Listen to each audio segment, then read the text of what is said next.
Kali ini gue mau ceritain tentang hari yang berhubungan sama hari Rebo Wekasan. Jadi kalau kalian belum tahu, Rebo Wekasan tuh dalam tanggalan Jawa adalah hari Rabu terakhir di bulan Safar. Nah, bulan Safar itu adalah bulan kedua dalam penanggalan tahun Hijriah Islam. Rebo Wekasan.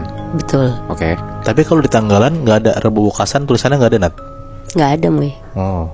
Nah, jadi ini tuh kejadiannya tahun 2010. Berarti pas tahun 2010, Rebo Wekasan tuh ada di awal Februari. Jadi ada satu pasangan suami istri. Mereka pasangan muda yang baru nikah dan mutusin untuk pindah ke Jogja karena suaminya harus pindah kerja ke sana.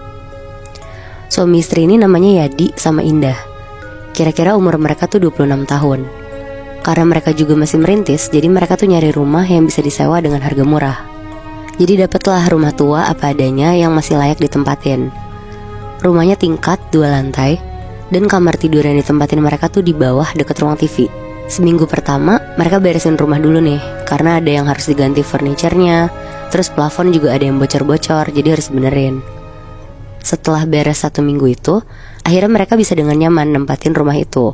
Tempat kerja Yadi juga gak jauh dari rumah yang mereka sewa. Hari Senin Yadi mulai kerja dari jam 8 sampai 5 sore. Indah emang sengaja gak kerja selama pindah ke Jogja, karena dia mau jadi ibu rumah tangga aja. Sekalian mau explore Jogja dulu karena baru pindah ke sana kan mereka. Selama nunggu Yadi kerja, Indah tuh jalan-jalan keliling Jogja sendirian. Dia kulineran, nyari tempat-tempat yang menurut dia bisa kunjungin selama nunggu Yadi kerja.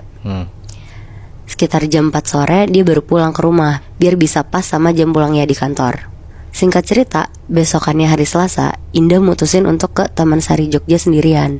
Karena dia penasaran dan belum pernah kesana, jadi dia tuh wisata sendirian. Sepulang dari sana kira-kira jam 5 sore sampai rumah, Indah langsung mandi dan ganti baju. Gak lama Yadi tuh pulang. Terus pas Yadi pulang, gak tahu kenapa Indah tuh ngajakin Yadi mau keliling-keliling naik mobil buat lihat-lihat pemandangan.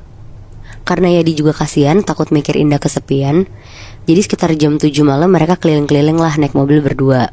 Indah di situ seneng banget dan Yadi juga puas ngeliat Indah sesenang itu. Sekitar jam 11 malam mereka baru pulang nih ke rumah. Mereka berdua bersih-bersih, dan gak lama Yadi ngajakin Indah untuk berhubungan suami istri sebelum mereka tidur. Akhirnya berhubungan lah mereka berdua. Pas udah sama-sama mau tidur, Indah tuh ngerasa kalau ada suara dari lantai 2, kayak suara gaduh gitu Moebi. Karena penasaran, Indah mau ngecek. Takutnya ada apa kan. Dia naik tangga. Pas dia sampai di atas, dia ngeliat sekitar tuh gak ada apa-apa. Tapi pas dia tajemin matanya lagi, ternyata tuh ada kucing hitam di pojokan lagi ngeliatin Indah.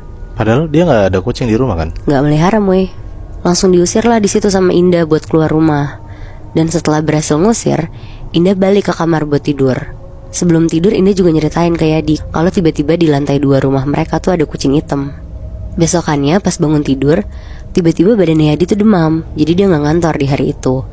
Dan Indah juga muntah-muntah. Mereka tuh bingung berdua kenapa bisa sakit barengan. Tapi mereka mikir apa karena abis kecapean pindahan, atau salah makan, atau bisa juga karena abis jalan-jalan semalam itu kan. Jadi Indah ngurusin Yadi, beli obat ke apotek, sekalian beli obat mualnya Indah. Karena ternyata si Indah tuh juga ada sakit GERD, jadi dia muntah-muntah. Pas sampai rumah, Yadi tuh lagi tiduran di sofa depan TV deket kamar mereka sambil nonton TV. Indah nyamperin lah, ngasih minum, ngasih obat. Gak lama mereka berdua tuh dengar ada suara kucing dari lantai 2. Karena kaget, Indah langsung ke atas buat ngecek. Dan bener aja, ada lagi tuh si kucing hitam yang semalam Moebi. Akhirnya diusir lagi lah sama Indah. Dan untuk pertama kali, akhirnya si Yadi tuh ngeliat kalau kucing itu tuh ada. Terus mereka agak kebingungan juga sebenarnya dari mana si kucing ini masuk. Soalnya pintu rumah mereka selalu ketutup. Apalagi yang di atas tuh gak ada pintu sama sekali. Sama jendela juga ketutup. Tapi setelah diusir, mereka tuh udah gak mikirin itu lagi. Karena kan cuma kucing doang ya. Nah sekitar jam 7 malam, mereka berdua tuh mau tidur lebih cepat karena Indah muntah-muntahnya tuh makin parah. Pas mereka udah matiin lampu dan siap tidur, tiba-tiba banget ada suara kucing lagi dari lantai 2. Tapi kali ini suara ngeongnya tuh kenceng banget Moebi. Langsung lah Yadi sama Indah bangun dan naik ke lantai 2. Pas lagi naik tangga, suara kucing itu tuh kenceng banget. Pas mereka makin deket, tiba-tiba suara kucing itu tuh berubah jadi suara nenek-nenek ketawa. Terus bilang, "Hai hai hai." Larilah langsung mereka berdua ke dalam kamar. Yadi ngunci kamarnya. Tapi mereka lihat ada sosok nenek-nenek itu. Ngeliat Moy, soalnya mereka kan naik ke atas. Buset. Indah di situ takut banget dan nangis-nangis ke Yadi. Yadi juga bingung sebenarnya di situ tuh harus apa. Akhirnya Yadi ngajak Indah berdoa biar mereka berdua tuh gak diganggu sama nenek itu. Tapi bukannya gangguannya berhenti, mereka berdua tuh malah denger suara panci dan yang lain tuh jatuh ke lantai kenceng banget. Suaranya kan cempreng gitu ya.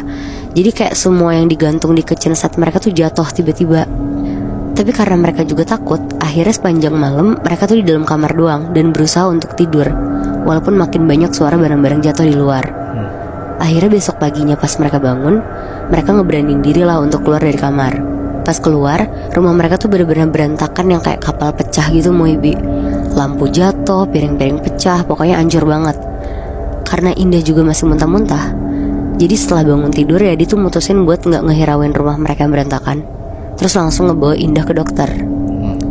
Nah sesampainya di dokter, ternyata kata dokter Indah tuh hamil Moibi. Dan pas di USG, ternyata udah 3 bulan bayinya. Tapi anehnya, kata dokter, jabang bayinya Indah tuh kayak gak normal gitu Moibi. Maaf ya katanya kayak ada cacatnya gitu. Pulang dari dokter ya namanya calon ibu denger kabar kayak gitu kan pasti down banget ya. Indah nangis-nangis lah ke Yadi dan minta digugurin aja daripada anaknya lahir cacat. Tapi Yadi gak mau. Dia nelfon mamanya untuk ngabarin kalau Indah tuh hamil. Tapi di rumah baru mereka ini tuh tiba-tiba seketika banyak gangguan. Mulai dari kucing hitam sampai nenek-nenek. Ngedenger itu mamanya Yadi tuh langsung bilang untuk tenang dulu. Dia bakal ngehubungin orang kepercayaannya. Ya semacam orang pinter yang bisa ngelihat ada apa sebenarnya di balik itu semua. Malamnya mamanya Yadi tuh nelfon lagi untuk ngasih informasi. Ternyata Moibi ada beberapa kesalahan yang dilakuin sama Yadi dan Indah. Yaitu di saat mereka berhubungan badan, mereka ngelakuin itu tuh di malam Rebo Wekasan. Karena mitosnya ternyata pasangan suami istri itu tuh dilarang berhubungan intim di hari itu. Atau bisa terjadi kesialan yang menimpa mereka dan anak yang dikandung Indah jadi gak sesuai harapan mereka. Nah itu tuh bisa jadi karena itu juga. Jadi maksudnya dari cerita yang lu bilang, kalau di malam Rabu Wekasan tuh kita gak boleh berhubungan intim gitu Nat? Iya Bi, setahu gue juga bahkan tuh gak boleh keluar rumah kalau lagi malam Rabu Wekasan. Jadi benar-benar harus di dalam rumah aja. Wow, baru tahu gue.